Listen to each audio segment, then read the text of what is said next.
Iremos contar uma história de dor, perda e a busca por justiça que mudou para sempre a vida de uma família. Era uma terça-feira como qualquer outra, quando a vida de Rafael Santos, de 19 anos, mudou para sempre. O jovem trabalhador de uma oficina mecânica no bairro Vila Palmares, em Santo André, região metropolitana de São Paulo, acordou naquela manhã de setembro sem imaginar que em poucas horas se tornaria o protagonista de uma das histórias mais trágicas da cidade. Tudo começou 3 meses antes, quando sua mãe, Marlene Santos, de 45 anos, foi brutalmente assassinada durante um assalto na padaria, onde trabalhava há mais de 10 anos. O crime aconteceu na madrugada de 12 de junho, quando 2 homens armados invadiram o estabelecimento exigindo dinheiro do caixa. Marlene, conhecida por todos como Dona Leninha, era uma mulher trabalhadora que sustentava a família sozinha após a morte do marido em um acidente de trabalho 5 anos antes. Ela deixou 2 filhos, Rafael e sua irmã mais nova, Juliana, de 16 anos. Minha mãe era tudo para nós, conta Rafael em entrevista exclusiva à nossa reportagem dias antes do crime que o levaria à prisão. Depois que meu pai morreu, ela trabalhou dobrado para não deixar faltar nada em casa. Era uma guerreira. O caso do assassinato de Marlene teve grande repercussão na cidade. As imagens das câmeras de segurança mostraram claramente os 2 criminosos. Um jovem de aproximadamente 25 anos, magro, usando boné e camiseta vermelha, e outro mais velho, de cerca de 40 anos, careca e com uma cicatriz no rosto. Durante o assalto, mesmo com Marlene entregando todo o dinheiro do caixa, apenas R$ 180, um dos criminosos atirou contra ela sem motivo aparente. O projétil atingiu o coração. Ela morreu no local, sem ter tempo sequer de ser socorrida. A investigação policial avançou rapidamente.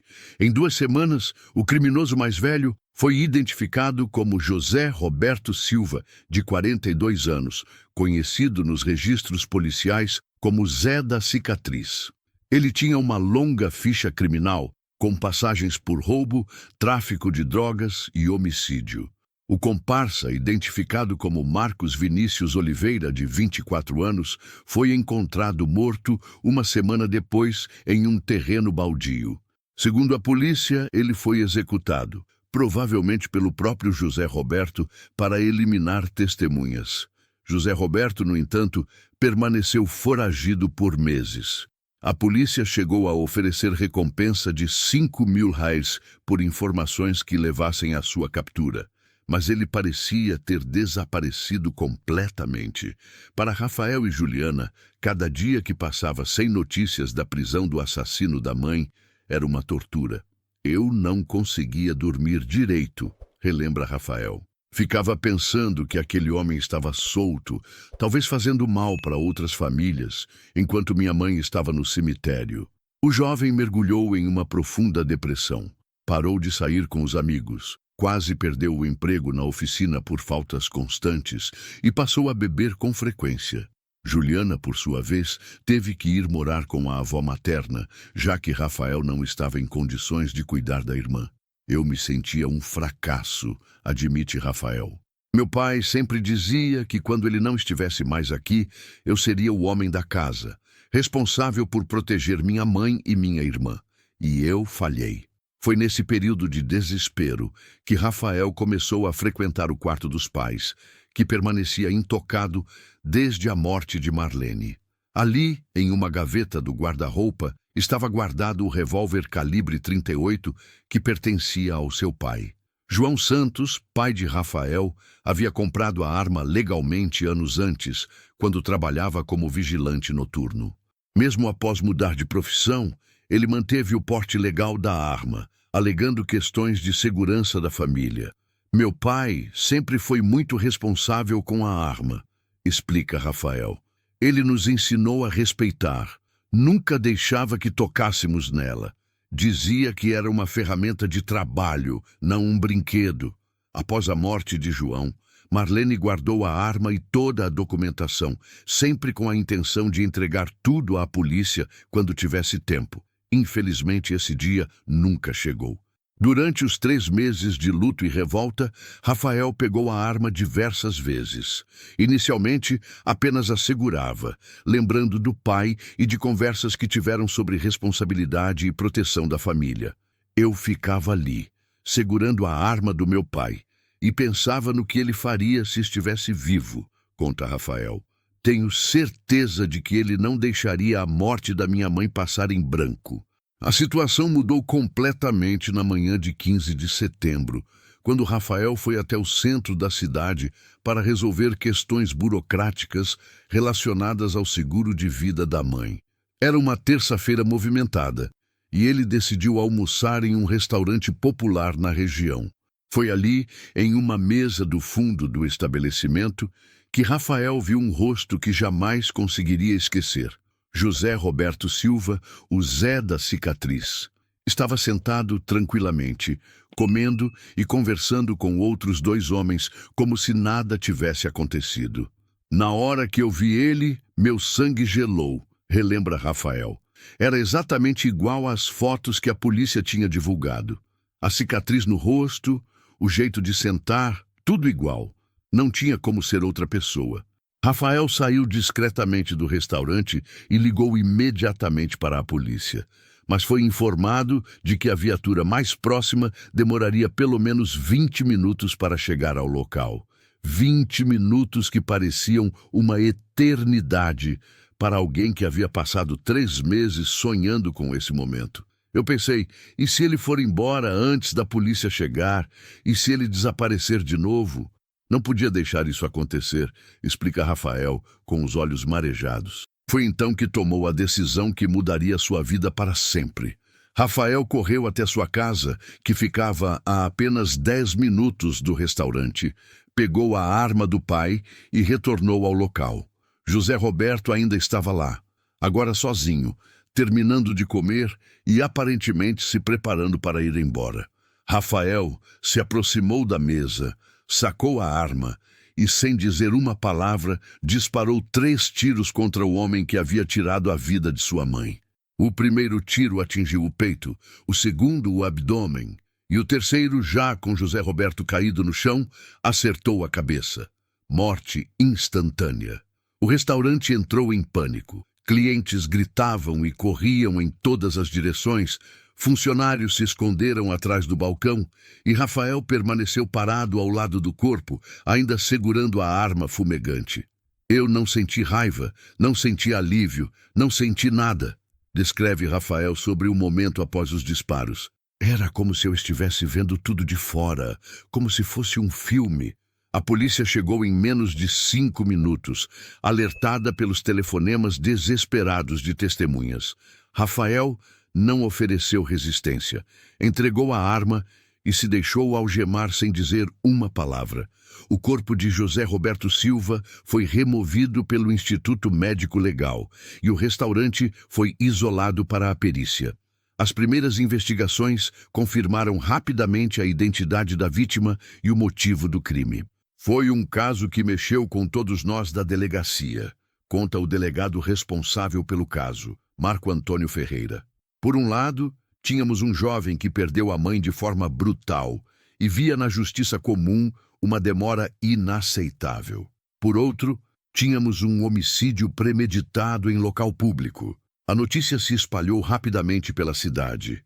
Nas redes sociais, as opiniões se dividiram entre aqueles que consideravam Rafael um herói que fez justiça com as próprias mãos e outros que condenavam a violência independentemente das circunstâncias. Na delegacia, Rafael permaneceu calado durante horas. Só começou a falar quando soube que sua irmã Juliana havia chegado, acompanhada da avó.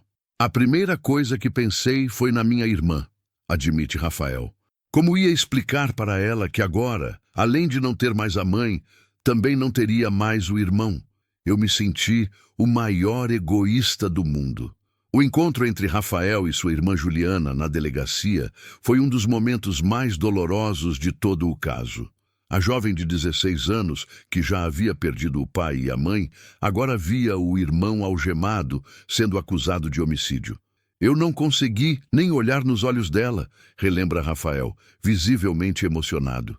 Juliana me perguntou por que eu tinha feito aquilo, por que não esperei a polícia. Eu não soube responder. Como explicar para uma menina de 16 anos que às vezes a gente perde o controle? A avó materna, Dona Carmen Santos, de 68 anos, que já cuidava de Juliana desde a morte de Marlene, agora se via na difícil situação de ter que apoiar o neto que cometera um crime, ao mesmo tempo em que tentava entender suas motivações. Eu entendo a dor do Rafael, disse Dona Carmen em entrevista à nossa reportagem. Marlene era minha filha e eu também queria ver aquele bandido pagando pelo que fez. Mas não dessa forma. Agora perdemos a Leninha e praticamente perdemos o Rafael também. Nos dias seguintes ao crime, a história de Rafael ganhou repercussão nacional. Programas de televisão, jornais e sites de notícias de todo o país cobriram o caso. As opiniões se dividiram drasticamente. De um lado, surgiu um movimento de apoio ao jovem nas redes sociais. Uma página no Facebook chamada Justiça para Rafael Santos chegou a ter mais de 50 mil seguidores em uma semana. Pessoas de todo o Brasil enviavam mensagens de apoio, dizendo que fariam a mesma coisa no lugar dele. O menino só fez o que qualquer filho faria, escreveu uma usuária do Twitter. A polícia teve 3 meses para prender esse bandido e não conseguiu. Se fosse minha mãe, eu faria igual. Do outro lado, especialistas em direito e segurança pública alertavam para os perigos da justiça com as próprias mãos. O promotor de justiça Paulo Henrique Miranda, que assumiu o caso, foi categórico em suas declarações à imprensa. Compreendemos a dor e a revolta de Rafael Santos, mas não podemos aceitar que cidadãos façam justiça pelas próprias mãos, declarou o promotor. Se isso virar regra, viveremos em uma sociedade sem lei, onde qualquer um pode decidir quem vive e quem morre. Enquanto isso, na cadeia pública de Santo André, Rafael enfrentava sua nova realidade. Pela gravidade do crime e pelo risco de fuga, o juiz negou o pedido de liberdade provisória feito pela defesa. Os primeiros dias foram os piores, conta Rafael. Eu nunca tinha pisado numa delegacia na vida. Imagine numa cadeia. O cheiro, o barulho, a violência. Era um mundo completamente diferente do meu. Para sua surpresa, Rafael descobriu que muitos dos detentos o respeitavam pelo que havia feito. Na cultura carcerária, vingar a morte da mãe é visto como um ato de honra e coragem. Tinha uns caras lá dentro que me tratavam como herói, relembra Rafael. Diziam que eu tinha feito a coisa certa, que era assim mesmo que tinha que ser. Mas eu não me sentia herói coisa nenhuma, me sentia perdido. A primeira audiência judicial aconteceu 2 meses após o crime. O Fórum de Santo André ficou lotado. De um lado, familiares e amigos de Rafael, além de dezenas de pessoas que o apoiavam. Do outro, parentes de José Roberto Silva e ativistas de direitos humanos. A defesa de Rafael foi assumida pelo advogado criminalista Roberto Machado, contratado através de uma vaquinha online organizada pelos apoiadores do jovem. A estratégia da defesa foi alegar legítima defesa de terceiro e estado de necessidade. Rafael agiu para proteger a sociedade de um criminoso perigoso que estava foragido há meses, argumentou o advogado durante a audiência. Ele fez o que o Estado não conseguiu fazer, tirar das ruas um assassino. Já a promotoria sustentou que, independentemente dos motivos, Rafael cometeu o homicídio doloso qualificado por motivo torpe, vingança, e que merecia ser condenado à pena máxima. Durante o processo, foram ouvidas mais de 20 testemunhas. Os frequentadores do restaurante onde aconteceu o crime relataram como Rafael chegou ao local, já com a arma em punho, demonstrando premeditação. Ele entrou no restaurante bem devagar, olhando para todos os lados, até encontrar o homem, testemunhou Maria José, garçonete do estabelecimento. Quando viu ele, foi direto na mesa e atirou. Não disse uma palavra, não deu chance de nada. Foi muito assustador. Outras testemunhas, porém, falaram sobre o caráter de Rafael e sobre como a morte da mãe o havia transformado. O Rafael sempre foi um menino bom, trabalhador, educado, declarou seu chefe na oficina mecânica, João Carlos. Depois que a mãe morreu, ele ficou outra pessoa. Vivia triste, nervoso, falava sozinho. A gente via que ele estava sofrendo muito. Um dos momentos mais marcantes do julgamento foi quando Juliana, a irmã de Rafael, foi chamada para depor. Com apenas 16 anos, ela teve que falar sobre a perda da mãe, sobre como o irmão havia mudado após o crime e sobre suas expectativas em relação ao futuro. Eu perdi minha mãe e agora praticamente perdi meu irmão também, disse Juliana chorando durante o depoimento. Ele sempre foi meu protetor, sempre cuidou de mim. Eu sei que ele fez o que fez por amor à nossa mãe, mas agora não tenho mais ninguém. O depoimento de Juliana emocionou todo o plenário, incluindo o júri. Alguns jurados foram vistos enxugando lágrimas durante sua fala. Rafael também teve sua chance de falar. Em um depoimento de quase 2 horas, ele contou toda a sua história, desde a infância feliz com os pais, até o momento em que decidiu pegar a arma e ir atrás do assassino da mãe. Eu sei que o que fiz foi errado do ponto de vista da lei, declarou Rafael com a voz embargada. Mas no fundo do meu coração, eu sinto que fiz justiça. Aquele homem tirou a vida da minha mãe sem piedade. Ele não merecia continuar vivo enquanto ela estava morta. Rafael também pediu desculpas para a família de José Roberto Silva, reconhecendo que, apesar de seus crimes, ele também era filho de alguém. Eu peço perdão para a família dele. Sei que vocês também estão sofrendo, mas eu não podia deixar a morte da minha mãe sem resposta.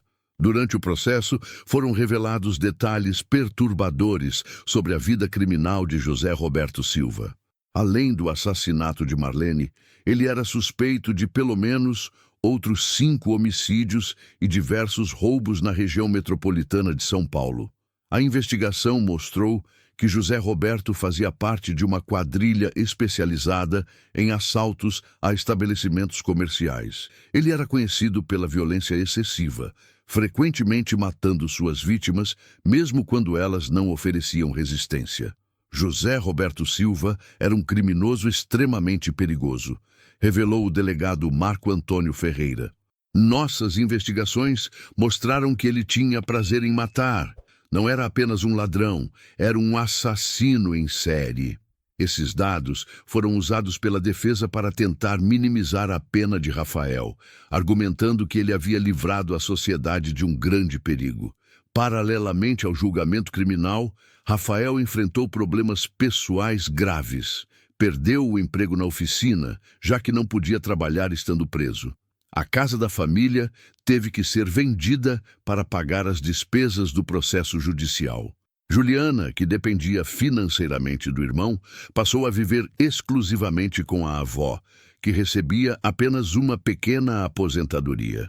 A situação financeira da família se deteriorou rapidamente. Foi muito difícil ver minha família passando necessidade por causa da minha decisão, admite Rafael. Eu pensava que estava protegendo elas, mas na verdade acabei piorando tudo. Durante os 8 meses em que ficou preso aguardando julgamento, Rafael participou de programas de ressocialização oferecidos pelo sistema penitenciário. Fez cursos de informática, marcenaria e concluiu o ensino médio, que havia interrompido após a morte da mãe. A cadeia me ensinou muita coisa, reflete Rafael. Conheci histórias de pessoas que fizeram coisas terríveis, mas também pessoas que estavam ali por circunstâncias da vida como eu. Aprendi que a violência só gera mais violência. O julgamento final aconteceu em maio de 2024, quase 8 meses após o crime. O júri popular, composto por 7 pessoas, deliberou por mais de 6 horas antes de chegar a um veredicito. Por 5 votos a 2, Rafael Santos foi considerado culpado de homicídio doloso. No entanto, o júri reconheceu as circunstâncias especiais do caso e a perturbação emocional do réu, aplicando atenuantes significativas. A sentença final foi de 12 anos de prisão em regime fechado, bem abaixo dos 20 a 30 anos que a promotoria havia pedido. O juiz também concedeu o direito de recorrer em liberdade, considerando que Rafael não oferecia perigo à sociedade. O júri entendeu que, embora o ato de Rafael tenha sido um crime, suas motivações eram compreensíveis, explicou o advogado de defesa após a sentença. A pena foi justa, considerando todas as circunstâncias. Ao sair da prisão no dia do julgamento, Rafael foi recebido por dezenas de apoiadores que o aguardavam na porta do fórum.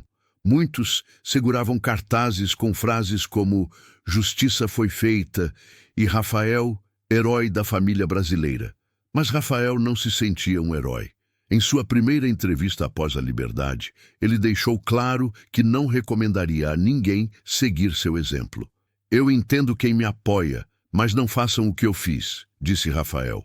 "A justiça pode ser lenta, pode ser falha, mas ela existe. Fazer justiça com as próprias mãos só traz mais dor para todo mundo." Hoje, mais de 6 meses após sua libertação, Rafael trabalha como ajudante em uma pequena marcenaria na periferia de São Paulo. O salário é baixo, mas ele está reconstruindo sua vida aos poucos. Mora com a irmã e a avó em um apartamento alugado na zona leste da capital. Juliana, agora com 17 anos, conseguiu retomar os estudos e sonha em fazer faculdade de psicologia. Ela diz que quer ajudar outras pessoas que passaram por traumas como o dela. "Meu irmão fez o que achou que devia fazer", diz Juliana hoje. "Eu não concordo, mas entendo. O importante é que agora estamos juntos de novo, tentando seguir em frente." Rafael ainda cumpre pena em regime aberto, tendo que se apresentar à justiça mensalmente e realizar trabalhos comunitários aos fins de semana. Ele diz que usa esse tempo para conversar com jovens em situação de risco, alertando sobre os perigos da violência. "Eu falo para eles que a raiva é normal, que todo mundo sente raiva quando vê injustiça", explica Rafael durante uma dessas palestras. "Mas a gente tem que encontrar outras formas de lidar com essa raiva. A violência nunca é a resposta." O caso de Rafael Santos continua sendo debatido em universidades, cursos de direito e programas de televisão como um exemplo dos dilemas da justiça brasileira. Alguns o veem como um jovem que foi abandonado pelo Estado e teve que fazer justiça pelas próprias mãos. Outros o consideram um criminoso que deve pagar integralmente por seus atos. É um caso que não tem heróis nem vilões claros, analisa a criminóloga doutora Ana Paula Rodrigues, da USP. "Temos um sistema de justiça lento e ineficiente, uma sociedade violenta, uma família destruída pela criminalidade e um jovem que tomou uma decisão desesperada. É o retrato de muitos problemas do Brasil atual." Para o promotor Paulo Henrique Miranda, que pediu a condenação de Rafael, o caso serve como alerta para a necessidade de melhorar o sistema de segurança pública.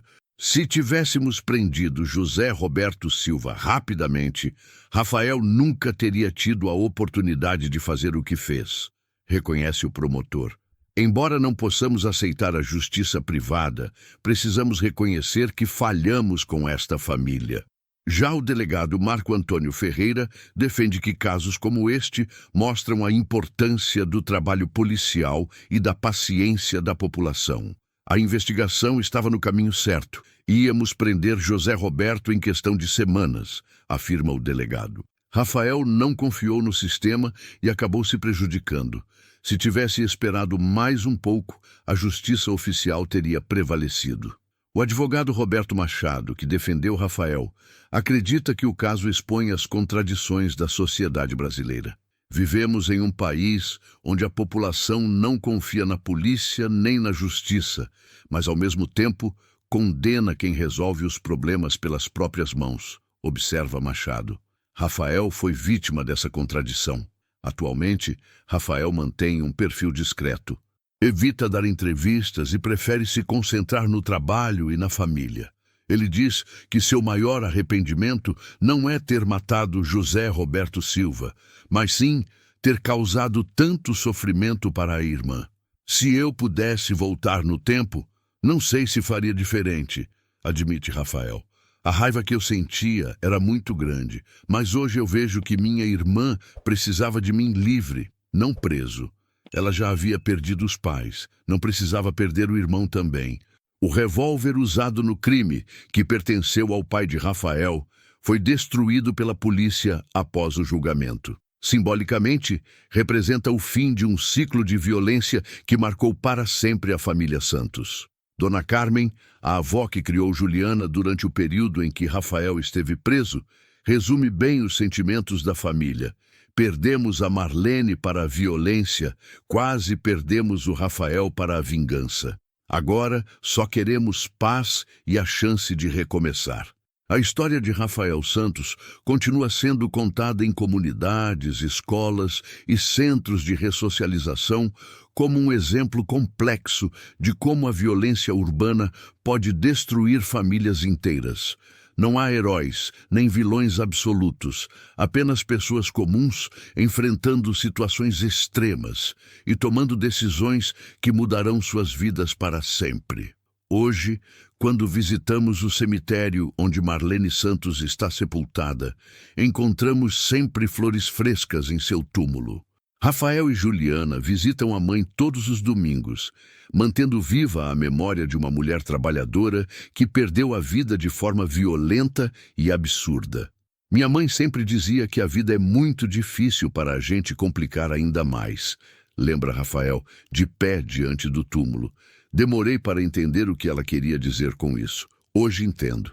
A lápide simples traz apenas os dados de Marlene e uma frase escolhida pelos filhos. Mãe querida, que vive para sempre em nossos corações. Não há menção à forma como ela morreu, nem ao que aconteceu depois. Apenas o amor de uma família que, apesar de tudo, conseguiu se manter unida.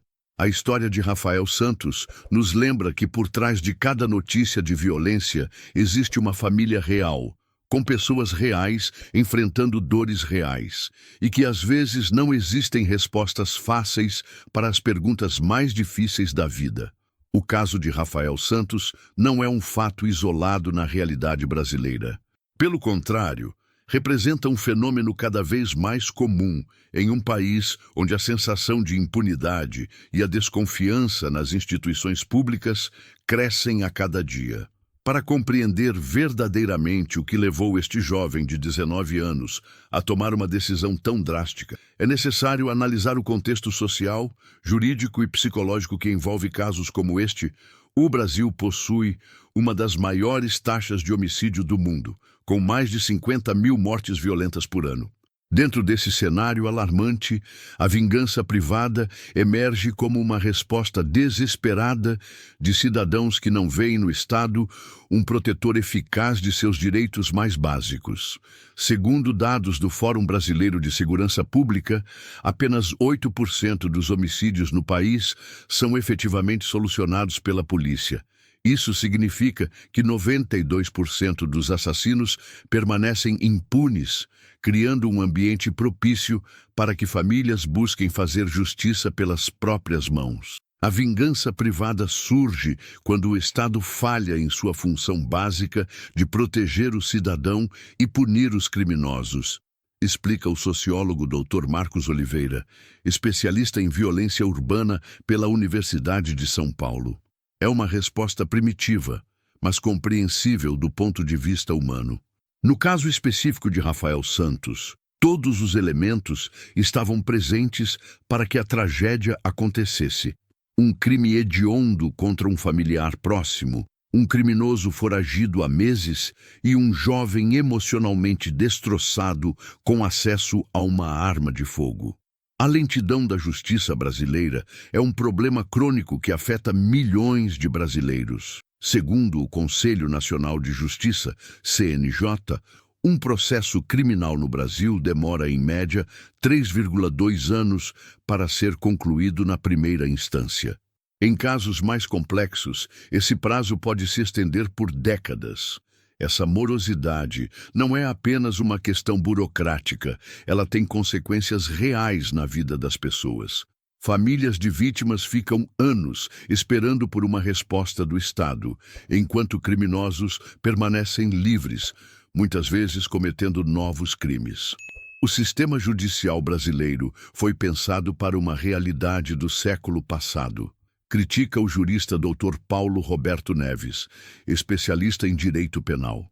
Temos procedimentos excessivamente burocráticos, poucos juízes e varas sobrecarregadas.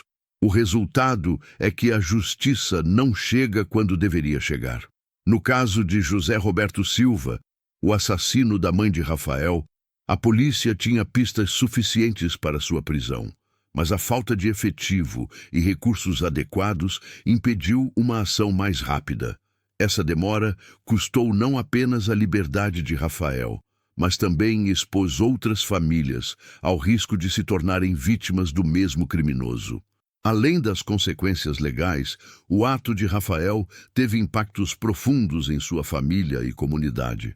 Juliana, sua irmã, perdeu não apenas a mãe, mas também teve que lidar com a ausência temporária do irmão e o estigma social associado ao caso. As famílias de vingadores frequentemente sofrem uma vitimização secundária, observa a assistente social, doutora Regina Coelho. Elas já foram vítimas do crime original e depois se tornam vítimas das consequências da vingança. É um ciclo vicioso de sofrimento. A comunidade de Santo André também foi afetada. O bairro onde a família morava se dividiu entre apoiadores e críticos de Rafael. Alguns vizinhos o viam como um herói que fez o que todos gostariam de fazer. Outros o consideravam um criminoso perigoso. A comunidade ficou confusa, relata Maria dos Santos, vizinha da família há mais de 20 anos. Todo mundo gostava da dona Leninha e sentia raiva do que aconteceu com ela. Mas, ao mesmo tempo, ver o Rafael preso também foi muito triste. Ninguém sabia direito o que pensar. O caso de Rafael Santos oferece várias lições importantes para a sociedade brasileira. Primeira, a importância de um sistema de justiça eficiente e confiável. Quando as instituições falham, os cidadãos tendem a buscar soluções próprias, frequentemente mais prejudiciais que benéficas. Segunda, a necessidade de programas de apoio às vítimas de crimes violentos. O Estado não pode se limitar a investigar e punir crimes. Deve também cuidar daqueles que foram afetados por eles. Terceira, o perigo da proliferação de armas de fogo. A presença da arma do pai foi fundamental para que Rafael pudesse materializar sua fantasia de vingança. Em um estado emocional alterado, o acesso fácil a armas pode ter consequências trágicas. Quarta, a importância do debate público qualificado. As redes sociais amplificaram o caso, mas também o simplificaram excessivamente. Questões complexas como esta exigem discussões nuançadas, não polarizações maniqueístas. Justiça pelas próprias mãos. Uma reflexão sobre violência e sistema judicial no Brasil. Análise do caso Rafael Santos e suas implicações para a sociedade brasileira. Por Redação Central, Análise Especial. Data: 15 de março de 2024. O caso de Rafael Santos não é um fato isolado na realidade brasileira. Pelo contrário, representa um fenômeno cada vez mais comum em um país onde a sensação de impunidade e a desconfiança nas instituições públicas crescem a cada dia. Para compreender verdadeiramente o que levou este jovem de 19 anos a tomar uma decisão tão drástica, é necessário analisar o contexto social, jurídico e psicológico que envolve casos como este. A cultura da vingança no Brasil. O Brasil possui uma das maiores taxas de homicídio do mundo, com mais de 50 mil mortes violentas por ano. Dentro desse cenário alarmante, a vingança privada emerge como uma resposta desesperada de cidadãos que não veem no Estado um protetor eficaz de seus direitos mais básicos. Segundo dados do Fórum Brasileiro de Segurança Pública, apenas 8% dos homicídios no país são efetivamente solucionados pela polícia. Isso significa que 92% dos assassinos permanecem impunes, criando um ambiente propício para que famílias busquem fazer justiça pelas próprias mãos. A vingança privada surge quando o Estado falha em sua função básica de proteger o cidadão e punir os criminosos, explica o sociólogo Dr. Marcos Oliveira, especialista em violência urbana pela Universidade de São Paulo. É uma resposta primitiva, mas compreensível do ponto de vista humano. No caso específico de Rafael Santos, todos os elementos estavam presentes para que a tragédia acontecesse. Um crime hediondo contra um familiar próximo, um criminoso foragido há meses e um jovem emocionalmente destroçado com acesso a uma arma de fogo. O sistema de justiça brasileiro em xeque. A lentidão da justiça brasileira é um problema crônico que afeta milhões de brasileiros. Segundo o Conselho Nacional de Justiça, CNJ, um processo criminal no Brasil demora, em média, 3,2 anos para ser concluído na primeira instância. Em casos mais complexos, esse prazo pode se estender por décadas. Essa morosidade não é apenas uma questão burocrática. Ela tem consequências reais na vida das pessoas. Famílias de vítimas ficam anos esperando por uma resposta do Estado, enquanto criminosos permanecem livres, muitas vezes cometendo novos crimes. O sistema judicial brasileiro foi pensado para uma realidade do século passado, critica o jurista Dr. Paulo Roberto Neves, especialista em direito penal. Temos procedimentos excessivamente burocráticos, poucos juízes e varas sobrecarregadas. O resultado é que a justiça não chega quando deveria chegar. No caso de José Roberto Silva, o assassino da mãe de Rafael, a polícia tinha pistas suficientes para sua prisão, mas a falta de efetivo e recursos adequados impediu uma ação mais rápida. Essa demora custou não apenas a liberdade de Rafael, mas também expôs outras famílias ao risco de se tornarem vítimas do mesmo criminoso. O perfil psicológico do vingador, Rafael Santos, não se enquadra no perfil típico de um criminoso. Jovem trabalhador, sem antecedentes criminais, educado e respeitoso, ele representa aquilo que os psicólogos chamam de criminoso circunstancial. Alguém que comete um crime devido a circunstâncias extremas, não por uma tendência criminal inerente. Rafael não é um sociopata nem um criminoso nato, explica a psicóloga criminal, doutora Ana Beatriz Silva, que acompanhou o caso. Ele é um jovem que foi submetido a um estresse emocional extremo e tomou uma decisão impulsiva, embora premeditada. É o que chamamos de luto patológico, associado a transtorno de estresse pós-traumático. O luto patológico ocorre quando a pessoa não consegue processar adequadamente a perda de um ente querido, especialmente quando essa perda ocorre de forma violenta e injusta. No caso de Rafael, a morte da mãe foi agravada pela sensação de impunidade e pela responsabilidade que ele sentia como homem da casa. Rafael carregava um peso emocional duplo, continua a doutora Ana Beatriz. Por um lado, a dor da perda da mãe. Por outro, a culpa de não ter conseguido protegê-la, mesmo que isso fosse impossível. Essa combinação criou um estado mental propício para uma decisão extrema. O acesso à arma do pai foi outro fator determinante. Estudos mostram que a presença de armas de fogo em casa aumenta significativamente o risco de crimes passionais e suicídios. No estado emocional em que Rafael se encontrava, a arma representou a materialização de uma fantasia de vingança que ele vinha alimentando há meses. O dilema da legítima defesa de terceiro.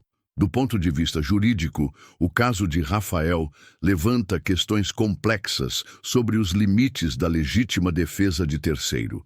Este instituto jurídico permite que uma pessoa use de violência para defender outra que esteja sendo injustamente agredida. No entanto, a aplicação deste conceito ao caso de Rafael é controversa. A legítima defesa de terceiro pressupõe uma agressão atual ou iminente, explica o advogado criminalista Dr. Roberto Machado, que defendeu Rafael.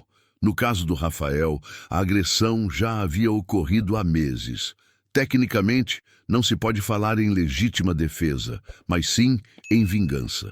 Por outro lado, alguns juristas argumentam que a permanência de José Roberto Silva em liberdade representava uma ameaça constante à sociedade, o que poderia justificar uma interpretação mais ampla da legítima defesa de terceiro. José Roberto era um assassino em série foragido, argumenta o professor de Direito Penal, Dr. Luiz Carlos Mendonça. Sua liberdade representava um perigo iminente para toda a sociedade. Sob essa ótica, Rafael pode ter agido em legítima defesa preventiva da coletividade. Essa interpretação, no entanto, é minoritária na doutrina jurídica brasileira e não encontrou respaldo no julgamento de Rafael. O júri popular, embora tenha sido compreensivo com as motivações do jovem, não aceitou a tese da legítima defesa. O papel das redes sociais na opinião pública. O caso de Rafael Santos ganhou uma dimensão nacional em grande parte devido às redes sociais. Plataformas como Facebook, Twitter e Instagram se tornaram palco de debates acalorados sobre justiça, vingança e o papel do Estado na proteção dos cidadãos. A campanha Justiça para Rafael Santos mobilizou milhares de pessoas em todo o país, muitas das quais se identificavam com a situação do jovem. Comentários como "eu faria a mesma coisa" e "parabéns ao menino por ter coragem" foram comuns nas publicações sobre o caso. As redes sociais amplificaram tanto o apoio quanto a crítica ao Rafael, observa a socióloga digital doutora Mariana Costa. Elas criaram uma polarização artificial, onde as pessoas se sentiam obrigadas a escolher um lado, Rafael herói ou Rafael vilão. A realidade, como sempre, é muito mais complexa. Essa polarização teve efeitos práticos no julgamento. Os jurados, mesmo sendo instruídos a não considerar a opinião pública, foram inevitavelmente influenciados pelo debate nacional que o caso gerou. Alguns especialistas acreditam que essa influência foi determinante para a pena relativamente branda aplicada a Rafael. Comparações internacionais. O fenômeno da justiça privada não é exclusivo do Brasil. Países com sistemas judiciais deficientes ou em crise frequentemente enfrentam situações similares. No México, por exemplo, os linchamentos públicos aumentaram 300% na última década, reflexo da desconfiança da população nas instituições oficiais. Nos Estados Unidos, embora o sistema judicial seja mais eficiente, casos de justiça do faroeste ainda ocorrem, especialmente em estados onde o porte de armas é liberado. A diferença é que lá existe uma cultura jurídica mais consolidada de autodefesa, com leis que protegem cidadãos que agem em defesa própria ou de terceiros. A grande diferença entre o Brasil e países desenvolvidos não está na ocorrência desses casos, mas na resposta institucional, compara o criminólogo internacional Dr. James Henderson.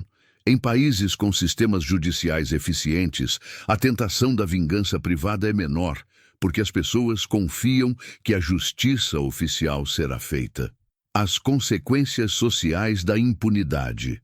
O caso de Rafael Santos é um sintoma de um problema muito maior: a erosão da confiança nas instituições públicas brasileiras.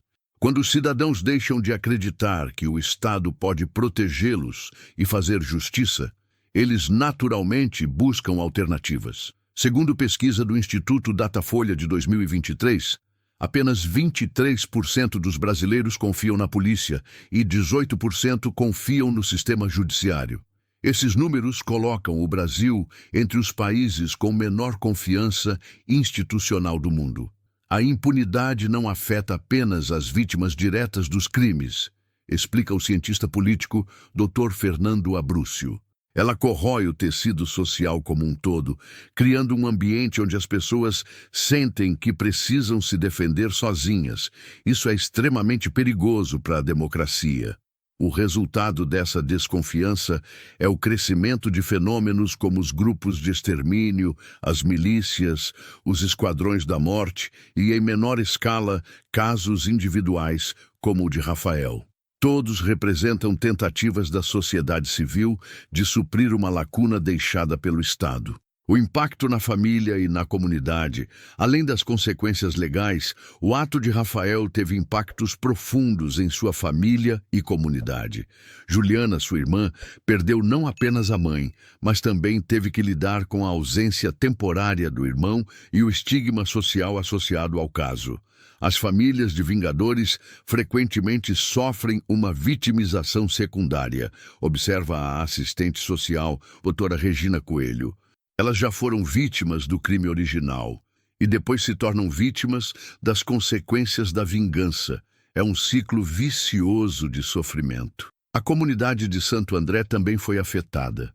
O bairro onde a família morava se dividiu entre apoiadores e críticos de Rafael. Alguns vizinhos o viam como um herói que fez o que todos gostariam de fazer. Outros o consideravam um criminoso perigoso. A comunidade ficou confusa, relata Maria dos Santos, vizinha da família há mais de 20 anos. Todo mundo gostava da dona Leninha e sentia raiva do que aconteceu com ela.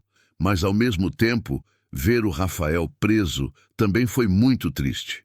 Ninguém sabia direito o que pensar. Alternativas à vingança privada. Diante de casos como o de Rafael Santos, surge a pergunta: o que pode ser feito para evitar que situações similares se repitam? Especialistas apontam para a necessidade de reformas estruturais no sistema de segurança pública e justiça criminal.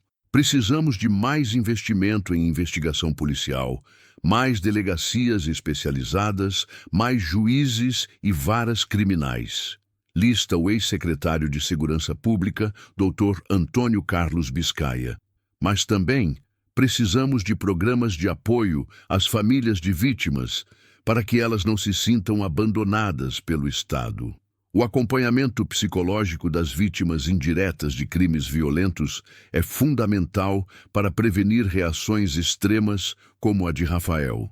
Muitos países desenvolvidos possuem programas específicos para familiares de vítimas de homicídio, oferecendo suporte emocional, jurídico e até financeiro. Se Rafael tivesse recebido acompanhamento psicológico adequado após a morte da mãe, provavelmente não teria tomado a decisão que tomou, acredita a psicóloga doutora Ana Beatriz Silva. A prevenção da vingança privada passa também pelo cuidado com a saúde mental das vítimas indiretas.